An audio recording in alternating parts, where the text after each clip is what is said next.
आइए शुरू करते हैं। सल्तनत काल।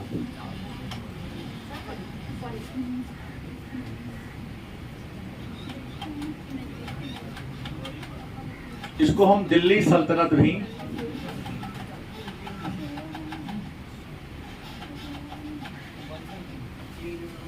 के नाम से जानते हैं। दिल्ली सल्तनत को पढ़ने से पहले हम लोग जाने मोहम्मद गौरी के बारे में।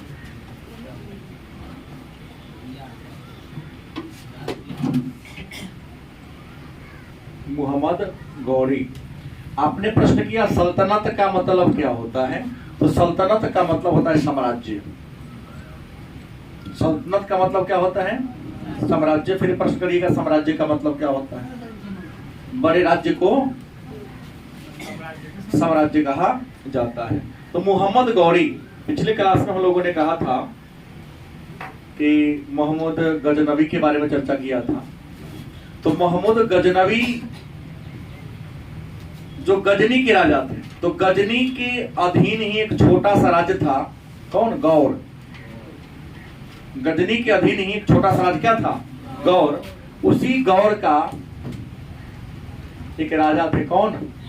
मोहम्मद गौरी। और आपको बता दें, साम्राज्य विस्तार की कामना से इन्होंने गजनी पर भी अधिकार कर लिया था, और गजनी के इर्द गिर्द जो भी छोटे मोटे राज्य थे सबको अपने अधीन करते हुए भारत में साम्राज्य स्थापना करने की लालसा को लेकर इन्होंने इंडिया में क्या किया था? आक्रमण किया था, अटैक किया था। कहा जाता है कि मोहम्मद गौरी गौर का शासक 1173 ईस्वी में बना था, और 1173 ईस्वी में गौर का शासक बना और भारत पर अपने साम्राज्य की स्थापना को कामना लेकर 1175 ईस्वी से 1206 ईस्वी अपने मृत्यु तक भारत पर कई बार आक्रमण किया था। इसमें 1175 ईस्वी में इनका पहला आक्रमण, मोहम्मद गौरी का इंडिया पर पहला आक्रमण 1175 ईस्वी में मुल्तान के विरुद्ध था। मुल्तान जो वर्तमान समय में पाकिस्तान में पड़ता है, और मुल्तान पर आक्रमण किया, और इसमें क्या रहा? सफल रहा। इंडिया में मोहम्मद गौरी का दूसरा आक्रमण 1178 ईस्वी में हुआ था, और 1178 ईस्वी में गुजरात का एक छोटा सा राज्य है पाटन। क्या है? पाटन, जो कहां पड़ता है? गुजरात में पड़ता है। इस पर आक्रमण किया था। कहा जाता है कि यहाँ का जो राजा था उसका नाम था भीम द्वितीय। पाटन का राजा कौन था? भीम द्वितीय। भीम द्वितीय ने मोहम्मद गौरी को बड़ा बुरी तरह से किया था, पराजित किया था, और पराजय से भयभीत होकर वहां से क्या हुआ था? लौट गया था, भाग चुका था। लेकिन पुनः गुजरात वाला रास्ता ही भूल गया। इस तरह से पराजित हुई मोहम्मद गौरी कि गुजरात और राजस्थान का रास्ता कहीं क्या हो गया? भूल गया कि नहीं, इस रास्ते से सबको इंडिया पर घुसने की जरूरत क्योंकि नहीं है, क्योंकि वो रास्ता मेरे लिए क्या है? खतरा से भरा पड़ा है। तो पंजाब के रास्ते, हरियाणा के रास्ते और दिल्ली की ओर बढ़ा, और इस क्रम में 1178 के बाद इंडिया पर इनका तीसरी बार आक्रमण होता है 1191 ईस्वी में। 1191 ईस्वी में इंडिया पर इनका आक्रमण होता है, और 1191 ईस्वी में तराइन के मैदान में आपको बता दे, पृथ्वीराज चौहान और मोहम्मद गौरी के बीच घमासान युद्ध हुआ था। मोहम्मद गौरी इस तराइन के प्रथम युद्ध में क्या हो गए थे? हार गए थे, और इस बुरी तरह से हारे थे कि विद्वान लिखते हैं कि मोहम्मद गौरी को पृथ्वीराज और उनकी सेना ने 40 मील तक घेरा था। एक तो नहीं, 40 मील तक लगातार घेरते रह गया। इसलिए मैंने कहा कि उनको सांस लेने का भी मौका नहीं मिल पा रहा था। भागते भागते प्राण बचाने के लिए एक गुफा में क्या कर जाते हैं, प्रवेश कर जाते हैं। घूम ओवर उस गुफा में घुसने से इनकी प्राण क्या होती है, बचती हैं। पृथ्वीराज चौहान वहां से वापस लौट जाते हैं। और इसी क्रम में पृथ्वीराज चौहान जब वापस आ जाते हैं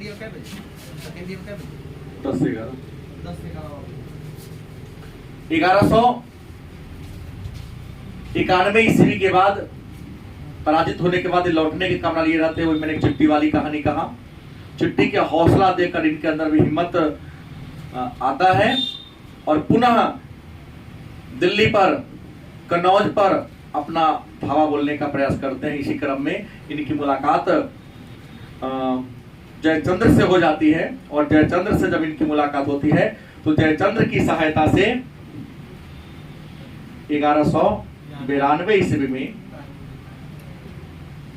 तराइन के यहाँ प्रथम बार हुआ था, यहाँ सेकेंड बार युद्ध हुआ था। इस मैदान में जयचंद्र की सहायता से मोहम्मद गौरी ने पृथ्वीराज चौहान को क्या कर दिया, पराजित कर दिया।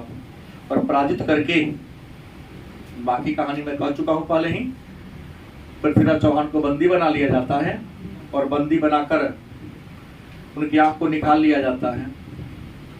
लेकिन अगला 1194 ईस्वी में चंदावर का युद्ध होता है। और चंदावर के युद्ध में पृथ्वीराज जयचंद्र और मोहम्मद गौरी के बीच होता है। इसमें मोहम्मद गौरी जीत जाते हैं, चंदा और जयचंद्र क्या होते हैं, हार जाते हैं। और 15 मार्च 1206 ईस्वी की क्या होती है, हत्या हो जाती है। लेकिन मोहम्मद गौरी के बारे में मैं एक बात आपको बता दूं कि इनके पास अपना बेटा नहीं था। क्या जी, रियल में मोहम्मद गौरी के पास अपना कोई बेटा नहीं था। और इन्होंने मरने से पहले अपना उत्तराधिकारी भी किसी को घोषित नहीं किया था। इनके पास गुलाम बहुत ज्यादा था। लेकिन जब इनका दिल्ली अभियान था तो इनके साथ था कौन, कुतुबुद्दीन ऐबक, इनका सेनापति भी थे। कुतुबुद्दीन ऐबक मोहम्मद गौरी का भारतीय अभियान के समय मुख्य सेनापति थे।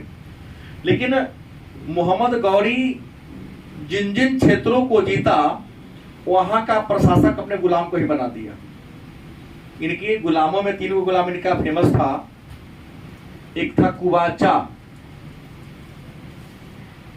गलत है सही, दूसरा कौन था, एलदौज, तीसरा कौन था, ऐबक। एलदौज, कुबाचा गजनी में ही रह गया, एलदौज लाहौर क्षेत्र से पश्चिम के इलाका में रह गया और ऐबक इनके साथ आ गया। और मोहम्मद गौरी के मरने के बाद यहाँ के सत्ता को क्या कर लिया, हथिया लिया। हथिया क्या लिया, ऐबक को लाहौर के सरदारों ने निमंत्रण दिया कि आप आइए, सत्ता को स्वीकार कीजिए और सत्ता को स्वीकार करके शासन व्यवस्था को क्या कीजिए, चलाइए। तो मोहम्मद गौरी के मर जाने के बाद मैं आपको बता दूं,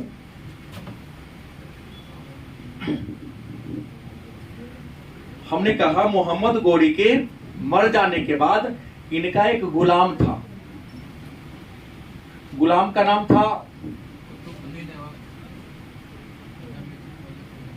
कुतुबुद्दीन ऐबक। इनका गुलाम था।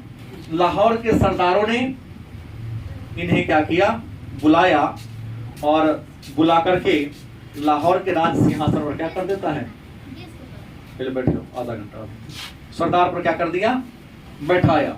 तो आइए जानते हैं कुतुबुद्दीन ऐबक जो मोहम्मद गौरी के मर जाने के बाद 1206 ईस्वी में एक बहुत बड़े मुस्लिम साम्राज्य की स्थापना किया। उस मुस्लिम साम्राज्य का नाम पड़ा दिल्ली सल्तनत। क्या नाम पड़ा, तो दिल्ली सल्तनत की स्थापना 1206 ईस्वी में किसने किया, कुतुबुद्दीन ऐबक ने किया। और कुतुबुद्दीन ऐबक मोहम्मद गौरी का क्या था, गुलाम था। दिल्ली सल्तनत के शासन काल की अगर बात कहा जाए जिनका शासनकाल 1206 ईस्वी से 1526 ईस्वी तक दिल्ली सल्तनत का शासनकाल रहा है। क्या? और इस लगभग 320 वर्षों तक दिल्ली सल्तनत का शासनकाल रहा। 320 वर्षों में दिल्ली सल्तनत की आरंभिक राजधानी कहाँ रही? लाहौर रही। बाद में आ गई आगरा, और आगरा से पहले इनकी राजधानी दिल्ली भी थी। दिल्ली सल्तनत की राजधानी, आरंभिक राजधानी कहाँ थी? लाहौर। केवल और केवल कुतुबुद्दीन ऐबक के काल में। इनका दामाद जब राजा बना तो उन्होंने दिल्ली को अपना शासन का केंद्र बिंदु बना लिया, और बाद में लोधी वंश का शासन आता है तो सिकंदर लोधी नामक एक व्यक्ति ने 1504 ईस्वी में आगरा शहर की स्थापना किया और आगरा को अपनी क्या बना लिया? राजधानी बना लिया। तो प्रश्न ये है कि दिल्ली सल्तनत का काल 320 वर्षों का अवधि था, और 320 वर्ष की अवधि में दिल्ली सल्तनत पर कुल मिलाकर 5 राजवंशों का शासन हुआ। कितने? 5 राजवंशों का दिल्ली सल्तनत पर राज रहा। वह 5 राजवंश में नंबर 1 में लेते हैं गुलाम वंश, दूसरा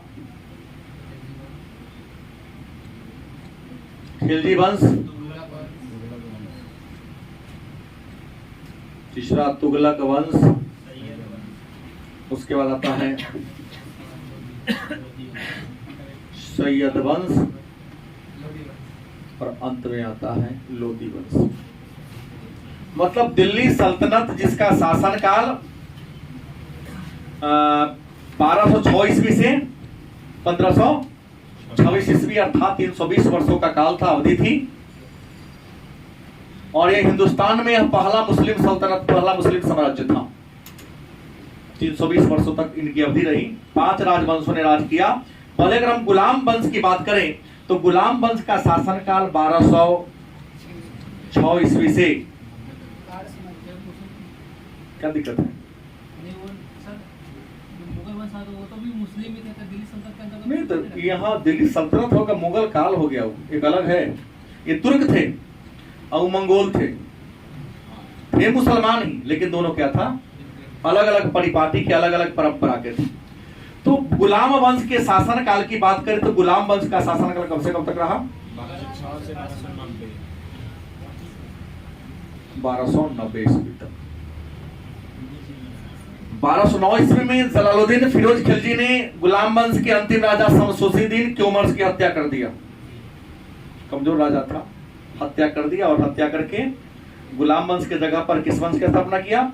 खिलजी वंश की स्थापना किया। और खिलजी वंश का शासनकाल 1320 ईस्वी के बीच। खिलजी वंश के बाद तुगलक वंश, जिनका शासनकाल 1320 ईस्वी से, बोलिए 1320 ईस्वी से कब तक? 1412 के 13, 1412, कुछ विद्वान 13 तक भी लिख देते हैं। अंत में सैयद वंश आता है, 13 इसको रहने दिए ना। 1413 ईस्वी से कब तक? 1451 तक। क्या? और ये 1451 ईस्वी से 1526 ईस्वी तक राज किया है। क्या? इसका नाम गुलाम वंश, दास वंश या मामलुक वंश भी है।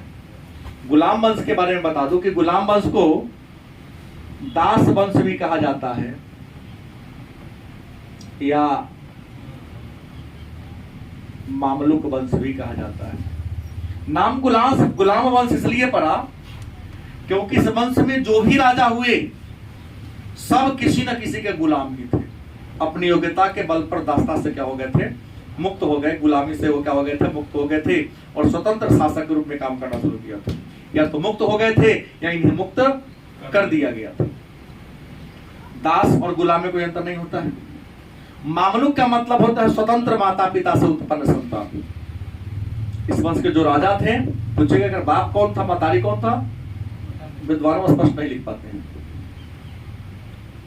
क्या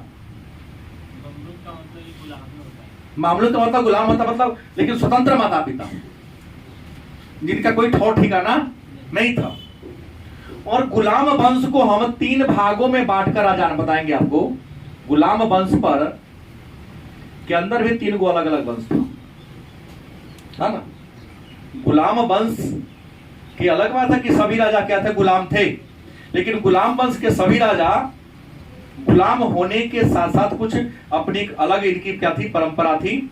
तो पहला गुलाम वंश में कौन था वंश, कुतबी था। कौन था, कुतबी वंश। क्योंकि गुलाम वंश के संस्थापक कुतुबुद्दीन ऐबक कुतबी प्रजाति में, कुतबी जनजाति में पैदा लिए थे। तो कुतुबुद्दीन ऐबक के खानदान को कुतबी वंश कहा जाता है। इनका दामाद इल्तुतमिश जो इलवारी तुर्क थे, क्या थे, इलवारी तुर्क थे, तो उसे क्या कहते हैं, इलवारी वंश कहते हैं। गलत कि सही। और इलवारी वंश के बाद एक और आया कौन, बलबन। बलबन भी आया था जो इस वंश के प्रसिद्ध या प्रतापी राजा कर सकते हैं। और बलबन के द्वारा स्थापित किया गया जो सल्तनत था, बलबन भी इलवारी ही था, लेकिन उसको बलबनी वंश कहा जाता है।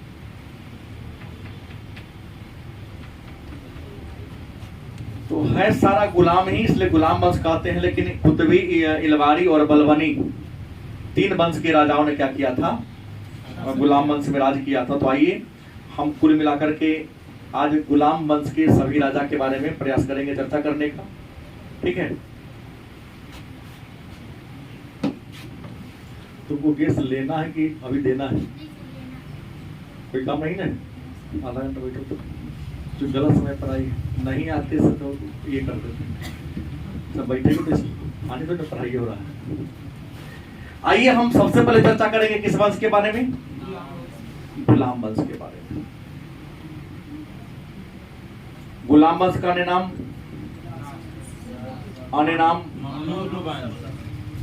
मामलुक वंश।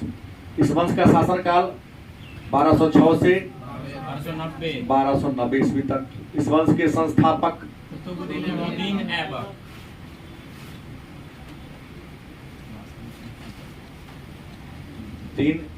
ऐबक, राजधानी लाहौर। और वास्तविक संस्थापक की बात करें, वास्तविक संस्थापक की बात करें तो इल्तुतमिश था। इलवारी तुर्क, हाँ आइए। तो गुलाम वंश जिनका शासनकाल 1206 ईस्वी से 1290 ईस्वी के बीच था। इस वंश का संस्थापक कुतुबुद्दीन ऐबक जो मोहम्मद गौरी के क्या थे, गुलाम थे। 1206 ईस्वी में इन्होंने सत्ता को प्राप्त किया था। लाहौर के सरदारों ने बुला के इनको बैठाया था, अपना मन से नहीं गए थे। लाहौर इनकी क्या थी, राजधानी थी। लेकिन इस वंश के वास्तविक संस्थापक कौन थे, इल्तुतमिश थे। तो सबसे पहले चर्चा करेंगे हम किसके बारे में, ऐबक के बारे में, या कुतुबुद्दीन ऐबक, जिन्होंने 1206 ईस्वी से 1210 ईस्वी तक क्या किया था, राज किया था। कोई दिक्कत। इनका राज्याभिषेक की बात करें तो 1206 ईस्वी में इनका राज्याभिषेक कहां हुआ था, लाहौर में हुआ था। इनका राज्याभिषेक 1210 ईस्वी में कहा हुआ था, लाहौर में हुआ था। और चूंकि यह गुलाम थे तो इन्होंने सुल्तान की उपाधि धारण नहीं किया, अपने नाम का खुतबा भी नहीं पढ़वाया, अपने नाम का सिक्का भी जारी नहीं किया। राजा बनने के बाद इन्होंने केवल और केवल मलिक तथा सिपह सलाहकार या सिपह सलार की उपाधि रखा था। तो गोरी के शहजादे ना था, हमने साथ रखा, सेनापति गुलाम को बना दिया। तो प्रश्न है कि लाहौर में इनका राजाभिषेक हुआ और राजा बनने के बाद इन्होंने पदवी क्या रखा, उपाधि क्या रखा, मलिक तथा सिपह सलार। इन्होंने ना अपने नाम सुल्तान रखा, उपाधि सुल्तान बड़े सम्राट को कहा जाता है मुसलमान धर्म में, इस्लाम के अनुसार, और ना अपने नाम का खुतबा जारी किया, ना ही सिक्का जारी किया। लेकिन जैसे ही सत्ता को प्राप्त किया था इनका दो जबरदस्त विरोध का सामना करना पड़ा, क्योंकि मोहम्मद गोरी के अनेक गुलाम में 3 गुलाम फेमस था। एक तो ये अपने स्वयं था, और एक एल्दाउज, और दूसरा कौन था, कुबाचा। तीनों विरोध, क्योंकि सब अपने आप को मोहम्मद गौरी ही समझता था, नहीं कि हम उनके करीबी थे तो पूरा हमारा अधीन में आएगा। वो कहा कि ना, हम करीबी थे तो मेरा इस पर दबदबा बना रहे। लेकिन इन्होंने क्या किया, 1208 ईस्वी की कहानी है। 1208 ईस्वी में यालदौज को दबा दिया। यालदौज का विरोध हुआ था, उसे लड़ाई में क्या कर दिया, पराजित कर दिया। और बार बार जो यह विद्रोह कर रहा था, एक बार लड़ाई में हार गया तो उसको पता चल गया कि ना, हम पर क्या हमेशा ये भारी है। यालदौज को जो पराजित कर दिया था कौन, कुतुबुद्दीन ऐबक। तो एक खलीफा थे उस समय जिनका नाम था गयासुद्दीन महमूद। क्या नाम था, हाँ, गयासुद्दीन महमूद। ये क्या थे, खलीफा थे। हमको नहीं बताना पड़ेगा खलीफा कहते किसे हैं, क्योंकि आप लोग के साथ जो खूब पहलवान होता है उसको खलीफा कहते हैं। हमने कहा पैगंबर हजरत मोहम्मद साहब के मर जाने के बाद उनके जो उत्तराधिकारी बना, उत्तराधिकारी को खलीफा के आ गया, और पूरे इस्लाम जगत का धर्म का ये प्रधान थे, धर्म गुरु कह सकते हैं। उनका ही तूती चलती थी, उनका ही बात चलता था पूरी इस्लाम साम्राज्य में। तो खलीफा नाम था गयासुद्दीन महमूद। इसी गयासुद्दीन महमूद ने ऐबक को क्या कर दिया, दास्ता से मुक्त कर दिया। गलत सही, दास्ता से मुक्त कर दिया। गयासुद्दीन महमूद ने इन्हें दास्ता से मुक्त करके प्रमाण पत्र दे दिया। जब दास्ता से मुक्त कर दिया तो एक बात तो यहां कह सकते हैं कि भारत में स्वतंत्र तुर्की राज्य के संस्थापक कौन थे। गलत कि सही, भारत में स्वतंत्र तुर्की राज्य के संस्थापक कुतुबुद्दीन ऐबक को माना जाता है। एक बात था, कुतुबुद्दीन ऐबक बहुत ही दानी प्रकृति का लोग था।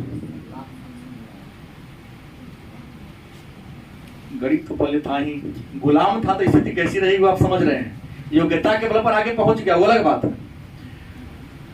बड़ा ही दानी प्रकृति के थे। इनके दानी प्रवृत्ति के कारण इनको लाख बख्श कहा जाता है। लाख बख्श अर्थात लाखों का क्या करने वाला, दान करने वाला इनको कहा जाता है। एक इतिहासकार है मिनहाज, मिनहाज उस सिराज पुराना में इनका, लेकिन एक इतिहासकार है जिनका नाम है मिनहान। इनके दानी प्रकृति से खुश होकर इनको द्वितीय हातिम को बांध दिया था।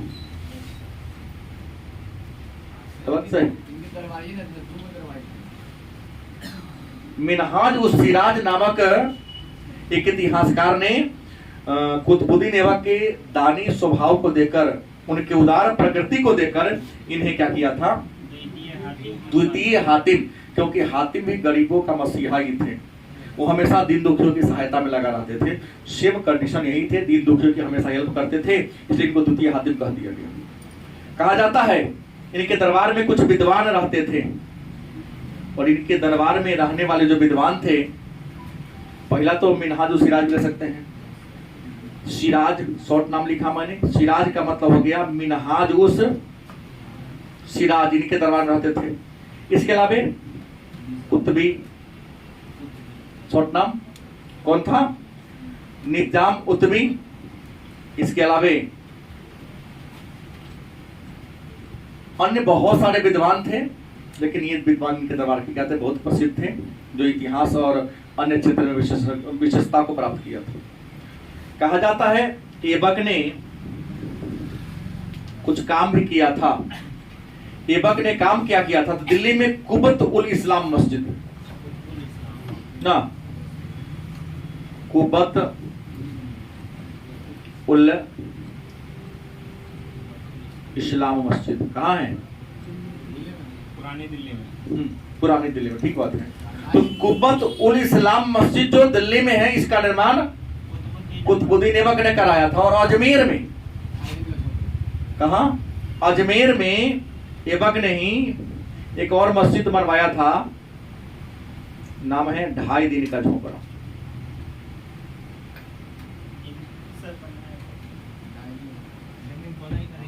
बनने में लगा था 2.5 दिन, सही बात यही है। और 2.5 दिन का, इसलिए उसका नाम ही पड़ेगा 2.5 दिन का झोपड़ा। और पूछेंगे कि 2.5 दिन का झोपड़ा है कहाँ? तो अजमेर में। 2.5 दिन का झोपड़ा है क्या? तो 2.5 दिन का झोपड़ा एक मस्जिद है। क्या बोले हैं? संस्कृत विद्यालय था यहाँ पर। अब सवाल है, इन्होंने और क्या क्या किया? तो इन्होंने दिल्ली में एक विजय स्तंभ का निर्माण कराया था। दिल्ली में एक विजय स्तंभ का निर्माण करवाया था।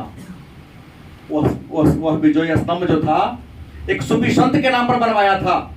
नहीं, बख्तियार काकी, शेख कुतुबुद्दीन बख्तियार काकी के नाम पर एक विजय स्तंभ बनाया था। शेख कुतुबुद्दीन बख्तियार काकी गुरु नहीं थे, इस सिलसिला में बसवास कर, इनमें भरोसा था इनका। इनके काल में तो ऐबो नहीं किए थे, ये तो इल्तुतमिश के काल में आए थे। मानते थे, मिले कभी नहीं थे। हम लोग भी मानते हैं, ख्वाजा हाँ। को मानते हैं। तो प्रश्न, शेख कुतुबुद्दीन बख्तियार काकी के नाम पर कुतुबुद्दीन ऐबक ने दिल्ली में विजय स्तंभ बनवाया था, नींव रखी थी।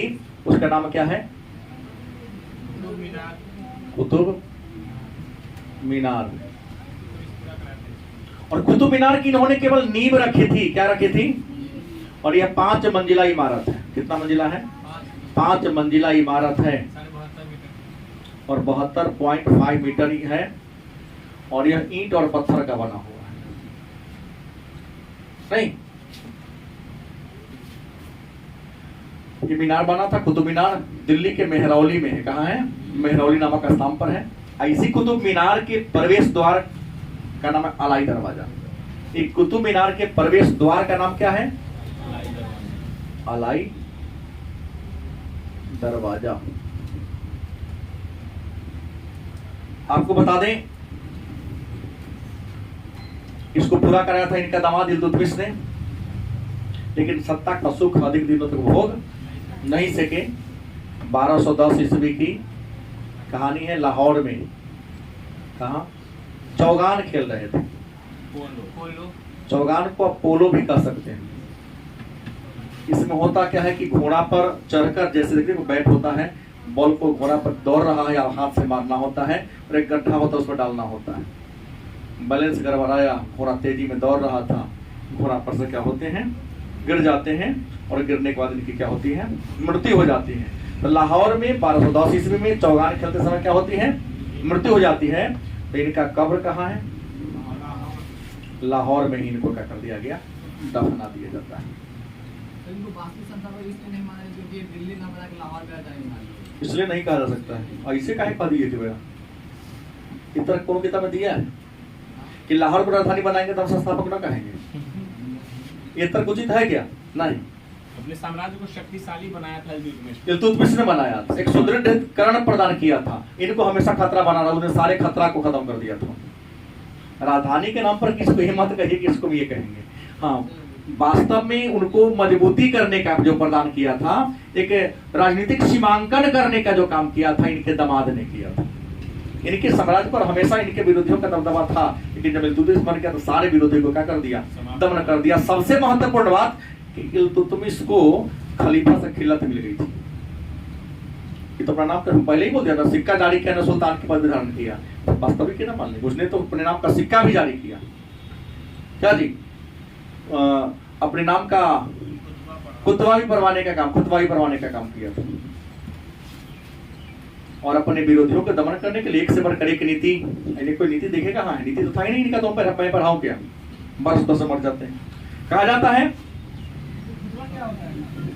मस्जिद में नमाज पढ़ना। क्या जी? मस्जिद में जाके आपके नाम का है नमाज, आपके गुणगान की चर्चा करना पड़ेगा, यश और कीर्ति का बखान करना। नमाज से पहले पढ़ाता है। हाँ, अब सवाल है, तो ऐबक के मृत्यु के बाद राजा कौन बना? ऐबक के मृत्यु के बाद राजा कौन बना? रियल में अगर कहिएगा तो कुतुबुद्दीन ऐबक ने अपना उत्तराधिकारी इल्तुतमिश को घोषित कर दिया था, लेकिन ऐबक के मृत्यु हो जाने के बाद दिल्ली के सत्ता पर ऐबक का बेटा आराम शाह हड़प लेता है, और 1210 ईस्वी में कब कुतुबुद्दीन ऐबक के मरने के बाद दिल्ली पर किसका शासन हो जाता है? आराम शाह का शासन हो जाता है, मतलब आगरा पर या लाहौर पर।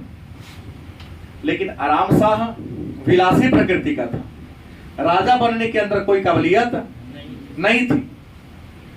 परिणाम क्या हुआ कि दिल्ली के सरदारों ने, कहा के दिल्ली के सरदारों ने आमंत्रण दिया था कि आइए बैठिए, किसको? इल्तुतमिश को आमंत्रण दिया दिल्ली के सरदारों ने, और इल्तुतमिश आए, सत्ता को प्राप्त किया। लेकिन आपको बता दें, दिल्ली के गद्दी पर बैठने से पहले इल्तुतमिश बदायूं का, कहाँ का? बदायूं का गवर्नर था। तो बदायूं के गवर्नर आए और यहाँ लाहौर की गद्दी पर क्या हो गए? बैठ जाते हैं। तो जैसे ही लाहौर की गद्दी बैठते हैं तो आराम शाह और इल्तुतमिश के बीच लड़ाई होता है, सत्ता के लिए संघर्ष होता है। तो आराम शाह और इल्तुतमिश के बीच जिद्द नामक स्थान पर युद्ध होता है। कहा? इस युद्ध में आराम शाह क्या होते हैं? हार जाते हैं, इनकी हत्या कर दी जाती है। उसके बाद सत्ता को कौन संभाल लिया? इस तरह से ऐबक के द्वारा स्थापित कौन वंश? गुलाम वंश नहीं कह सकते, कुतुबी वंश क्या होता है? खत्म हो जाता है, और एक नया वंश की शुरुआत होती है जिसका नाम होता है इलवारी वंश। तो सीधा आते हैं इल्तुतमिश पर। आते हैं,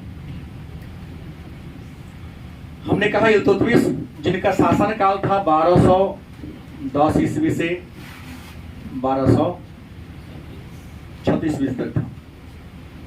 सत्ता प्राप्त करने के बाद इन्होंने राजधानी कहाँ बना लिया?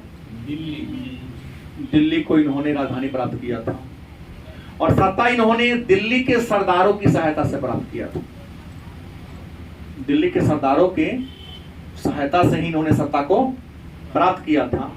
और यह गुलाम वंश के संस्थापक ऐबक का क्या था? दामाद था, जो अपने साला आराम शाह की जिद्द नामक स्थान पर हत्या करके सत्ता को प्राप्त किया था। कहा जाता है इल्तुतमिश इलवारी जाति का था। किस जाति का था? इलवारी जाति का था। इसलिए इल्तुतमिश ने गुलाम वंश के अंदर एक राजवंश का स्थापना कर लिया था, जिसका नाम क्या था? इलवारी वंश हो गया था।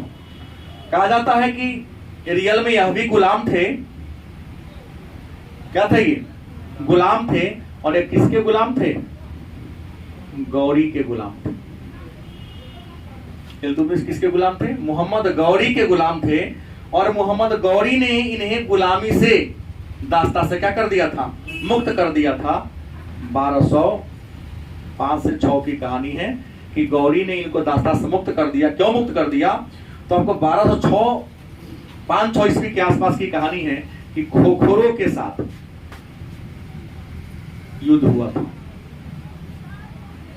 खोखर मोहम्मद गौरी के विरोधी था। मोहम्मद गौरी ने खोखरों के विद्रोह को दबाने के लिए किसको भेज दिया था? इल्तुतमिश को। इल्तुतमिश ने बड़ी ही आसानी से और निर्दयतापूर्ण तरीके से खोखरे के विद्रोह को क्या कर दिया? दबा दिया। खोखरों के विद्रोह को क्या कर दिया? शांत कर दिया। इसी कारण मोहम्मद गौरी ने इल्तुतमिश को दास्ता से क्या कर दिया, मुक्त कर दिया, और इसे अमीर उल उमरा, माने गौरी ने इनको कौन पद दिया था, अमीर उल उमरा की क्या दिया था, किसको दिया था, कौन दिया था, काहे दिया, क्योंकि खोखरों के विद्रोह को इन्होंने क्या कर दिया था, ये कर दिया था। और दास्ता से एक खोखर अब पाकिस्तान के अगल बगल छोटा सा जाति था, इलाका था उसका, आदिवासी टाइप का था, मतलब बर्बर टाइप का था ये। इल्तुतमिश का पूरा नाम था शमसुद्दीन इल्तुतमिश। इल्तुतमिश का पूरा नाम क्या था, शमसुद्दीन इल्तुतमिश। और मैंने पहले ही कहा कि इल्तुतमिश को सत्ता तक पहुंचाने में सबसे ज्यादा अगर मदद कोई किया था तो दिल्ली के सरदारों ने किया था। दिल्ली के सरदारों ने तो सत्ता पर इसे पहुंचा दिया, लेकिन कुतबी सरदार इसका सबसे विरोधी बन गया। कौन, कुतबी सरदार क्या बन गया, इसका विरोधी बन गया। अब कहेंगे कुतबी सरदार किसे कहते हैं, तो कुतुबुद्दीन ऐबक के शासनकाल का जो सरदार था उसको हम कुतबी सरदार के नाम से, तो कुतबी सरदार इल्तुतमिश का क्या हो गया, विरोधी हो गया, क्योंकि उसके मन में ये बात बैठ गई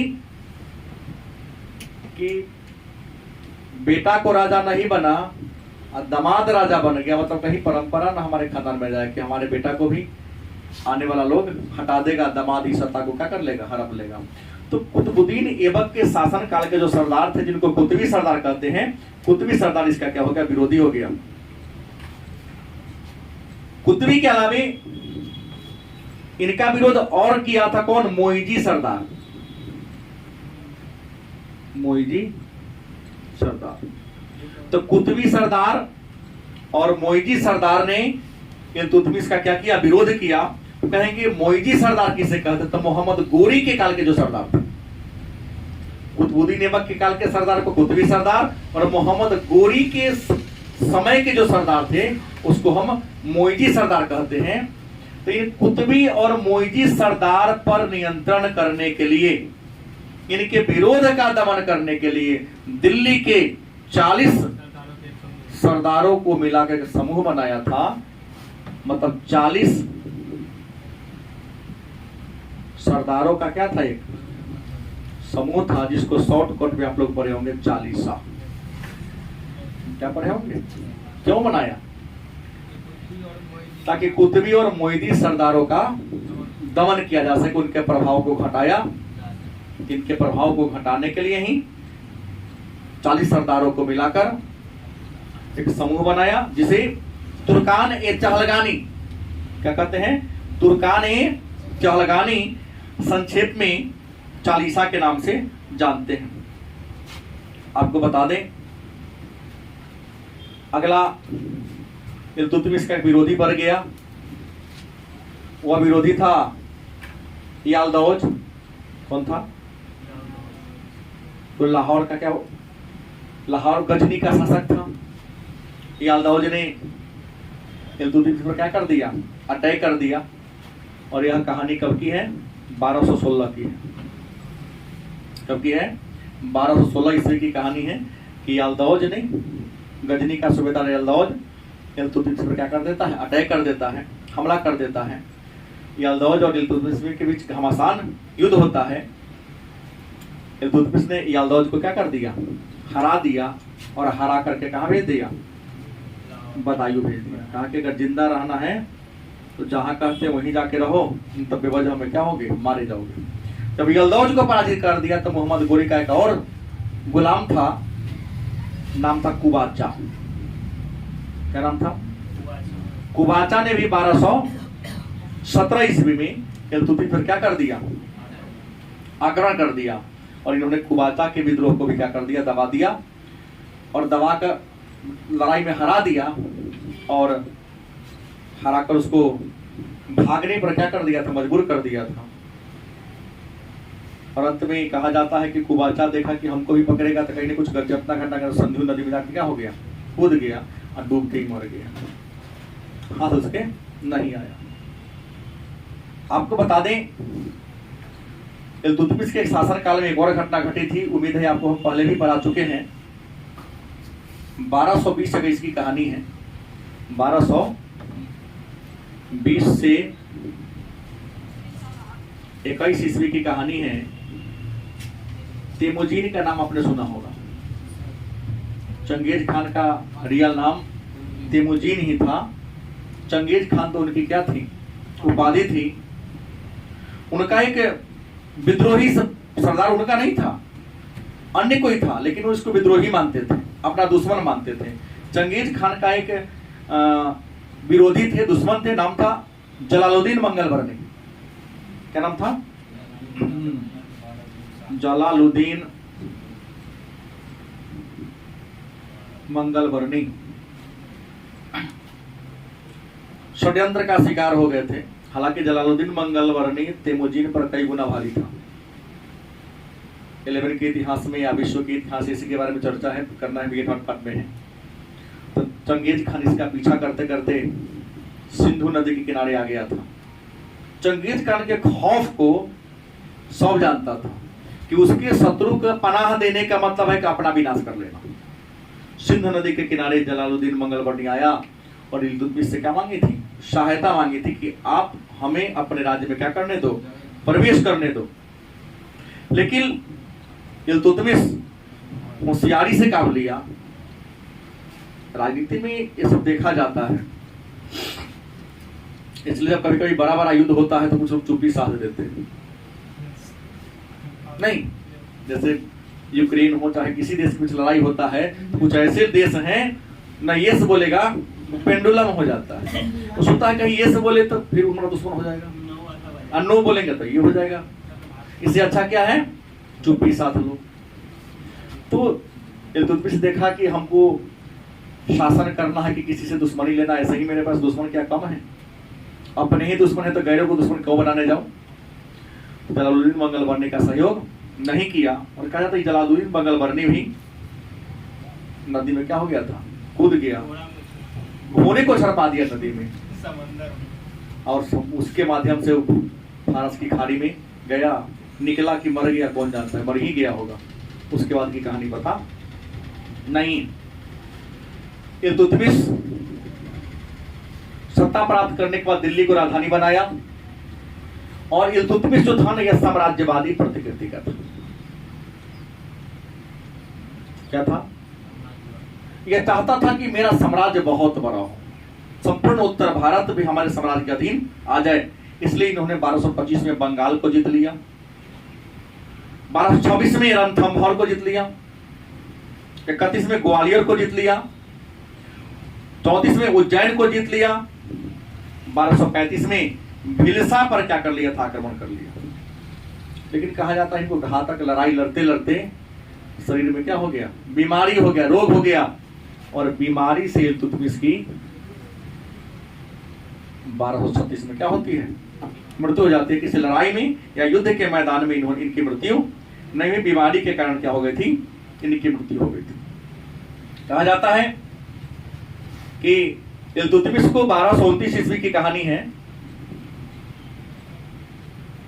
क्या कई अच्छे अभियान किए, सब इनको क्या मिली, सफलता मिली थी। तो 1229 ईस्वी में खलीफा, कहाँ के खलीफा, बगदाद के खलीफा ने इल्तुतमिश को 1229 में क्या प्रदान किया था, खिल्लत। और खिल्लत में क्या इनका नाम दिया था, नासिर उल मोमिनीन। नासिर उल मोमिनीन इसकी उपाधि दिया था। और इल्तुतमिश ने अपने सिक्का पर स्वयं को खलीफा का क्या घोषित किया था, सेनापति। अपने आप को खलीफा क्या घोषित कर दिया, प्रतिनिधि, सेनापति नहीं, प्रतिनिधि घोषित कर दिया। ये हम खलीफा के प्रतिनिधि हैं, उन्हीं के आदेश से क्या करते हैं, शासन को चलाते हैं। इल्तुतमिश ने अपने शासन काल में कुछ परंपरा शुरुआत किया था। इन्होंने प्रथा क्या शुरू किया था, इक्तेदारी प्रथा। और प्रथा इक्तेदारी प्रथा, तो सबसे पहले जान लो इक्ता का मतलब क्या होता है। तो इक्ता का मतलब होता है जमीन। क्या होता है? अपने बड़े बड़े सरदारों को इल्तुतमिश ने व्यवस्था क्या कि हम नगद वेतन नहीं देंगे, नगद वेतन के बदले में उनकी सेवा के जगह पर क्या दिया? जमीन का टुकड़ा दिया। तो इल्तुतमिश ने अपने बड़े पदाधिकारियों को नगद वेतन के बदले जमीन का जो टुकड़ा दिया, उस जमीन के टुकड़ा को इक्ता कहा गया। और इक्ता से जुड़ी हुई या जमीन से जुड़ी हुई परंपरा को क्या कहते हैं? इक्तेदारी प्रथा के नाम से जानते हैं। मतलब सीधा जमीन दे दिया और कहा इतने जमीन पर जो तुमको लगान मिलता है वो लगान हमारे पास नहीं आएगा, आप हमारा सेवा करते हैं वो लगान आपके पास चला जाएगा। और इक्तेदारी प्रथा को प्रारंभ करने का उद्देश्य क्या था? तो जमींदारी प्रथा को खत्म करना। क्या जी? इक्तेदारी प्रथा को शुरू किया इल्तुतमिश ने। शुरू करने का उद्देश्य क्या था? जमींदारी प्रथा को या सामंतवादी प्रथा को क्या करना? समाप्त करना। दूसरा काम इन्होंने मुद्रा प्रणाली में सुधार किया था। क्या किया था? इल्तुतमिश मुद्रा प्रणाली में सुधार किया। और आपको दिल्ली का पहला सुल्तान इल्तुतमिश था जिन्होंने शुद्ध अरबी प्रकार का सिक्का जारी किया था। शुद्ध अरबी प्रकार का सिक्का कौन जारी किया था? इल्तुतमिश। और इन्होंने तांबे का सिक्का जारी किया था जिसका नाम था जीतल। क्या नाम था? तांबे का सिक्का का नाम क्या था? जीतल। और चांदी का भी सिक्का जारी किया था। क्या हो? टाका, है ना? तांबे के सिक्का को क्या कहते हैं? जीतल कहते हैं। और चांदी के सिक्के को टाका कहते हैं, जो लगभग 175 ग्रेड का था। इसका वजन कितना था? 175 ग्रेड। और पहले ही कहते सैन्य व्यवस्था की अगर बात करें तो सैन्य व्यवस्था को मजबूत करने के लिए इल्तुतमिश ने कौन परंपरा शुरू किया था? बताया हूं ना, वही चालीसा का गठन कर लिया था। चालीसा इनकी क्या थी रियल में? तो सेना ही इनका था। इनके द्वारा स्थापत्य कला में किया जाए तो पहले ही बोल दिया हूं कि कुतुब मीनार को निर्माण कार्य भले ही निवरा खाइबक ने, लेकिन निर्माण पूरा कराने का काम कौन किया था? इल्तुतमिश ने किया था। और भारत में पहली बार मकबरा, पूछे आपसे मकबरा निर्माण के जनक या भारत में मकबरा निर्माण की प्रक्रिया किसने शुरू किया था? इल्तुतमिश ने किया था। और इनके द्वारा बनवाया गया मकबरा का नाम है सुल्तानगढ़ी का मकबरा और स्वयं का मकबरा। सुल्तान गढ़ी का मकबरा और स्वयं का मकबरा। सुल्तानगढ़ी का मकबरा भी दिल्ली में ही है और इल्तुतमिश का ही मकबरा कहाँ है? दिल्ली में। तो वह कौन राजा था जिन्होंने अपना कब्र, अपना मकबरा स्वयं बनवाया था? पहला, बाद में तो और मिलेगा, लेकिन पहला राजा जिन्होंने अपना मकबरा खुद निर्माण कराया था उसका नाम क्या था? इल्तुतमिश। और आपको बता दें एक और काम किया था कि मैंने अभी आप लोगों ने चर्चा किया कि 2.5 दिन का झोपड़ा, 2.5 दिन का झोपड़ा कौन बनवाया था? कुतुबुद्दीन ऐबक, जो अजमेर में है। और 2.5 दिन के झोपड़ा में 7 मीनार, देखो मीनार जैसे मस्जिद के गुम्बद का पिलर होता है ना, उसको मीनार कहते हैं। तो 2.5 दिन के झोपड़ा में कितने मीनार हैं? 7 को मीनार है। उन 7 मीनार का निर्माण किसने कराया? इल्तुतमिश ने कराया। लेकिन इल्तुतमिश मरने से पहले अपना उत्तराधिकारी अपना बेटी को घोषित कर दिया, जिसका नाम था रजिया सुल्तान। भारत की पहली महिला शासिका, भारत की पहली और अंतिम महिला शासिका घोषित कर दिया था। लेकिन इनके मरने के बाद थोड़ी सी कहानी चेंज होती है। लोग इल्तुतमिश को ना बैठा करके इनके बेटा रुकनुद्दीन फिरोज को गद्दी पर क्या कर देता है? बैठा देता है। तो रुकनुद्दीन फिरोज से हम लोग अगले क्लास में चर्चा करेंगे।